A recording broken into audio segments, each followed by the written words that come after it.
As we kickstart the new year, while everyone else is busy making a to do list, I'm actually busy making a what not to do list.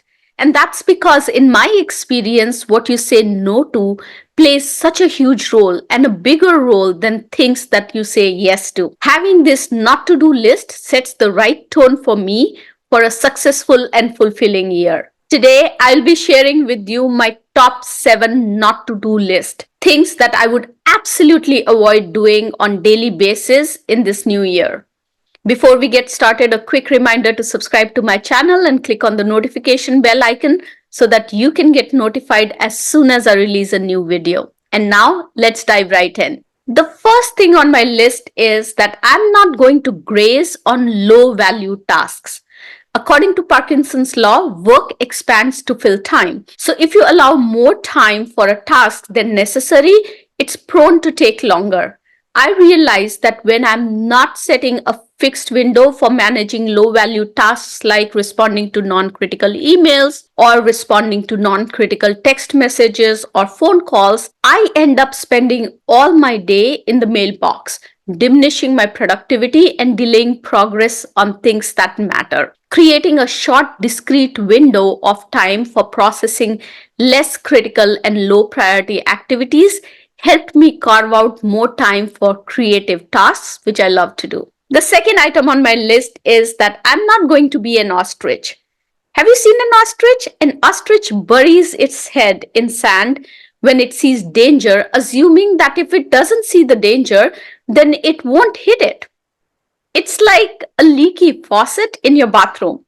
It's not going to fix by itself. By avoiding it, you're just going to make the problem worse because not only will you end up wasting water, but the situation might get worse and you might end up spending more money and time fixing it if you don't address it right away. Avoiding problems doesn't make them disappear. Instead, acknowledging the problem and proactively seeking solutions or strategies to tackle them helps you move forward. So instead of being an ostrich, I focus on understanding the problem and finding ways to resolve it rather than avoiding it. The third item on my list is not complaining about anything or anyone.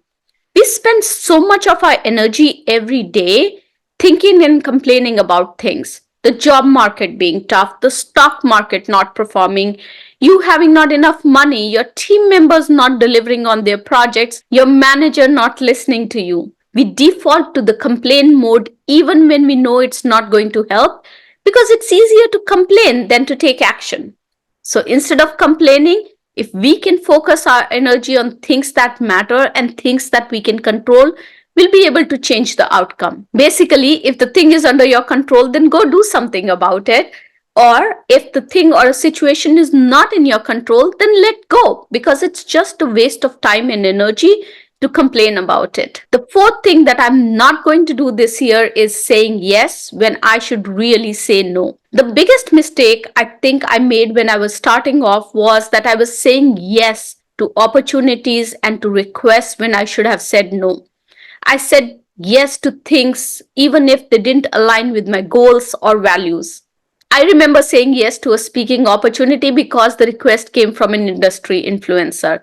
I valued my relationship with this industry influencer a lot, so I decided to say yes even when my heart was telling me to say no. The topic and event didn't reflect my values, the event was completely mismanaged, and it took a lot of time and energy at my end to fulfill that commitment. And I resented every single day until that event was done. I realized that by saying yes to things that didn't align with my purpose, I was doing injustice both to myself and to the person who was making the request. In some cultures like mine, saying no has a bad vibe to it.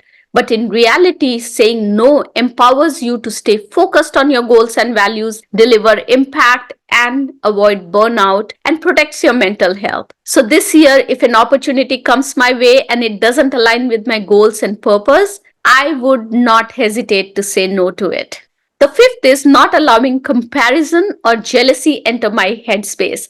In today's world where social media often showcases idealized versions of people's life, it's easier for people to compare their lives to others, often leading to feelings of inadequacy, envy, and jealousy. Successes that we see on people's social media profiles is often a result of years of hard work, focused and consistent effort on people's part.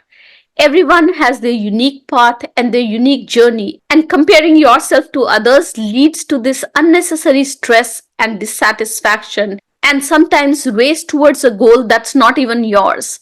So, when that feeling of jealousy or comparison starts creeping in, I approach it with a situation of curiosity. What is that person doing right that I can learn from? By doing so, I convert the negative feelings into excitement to implement something new in my career and life. And the sixth item on my list is to not take everyone's advice. When you are starting something new, when you are embarking on a new journey, you will notice that you get a lot of advice. While most of this advice is well intentioned, it's also irrelevant, specifically when it comes from people who haven't walked a similar path or do not have the same kind of life experiences that you have.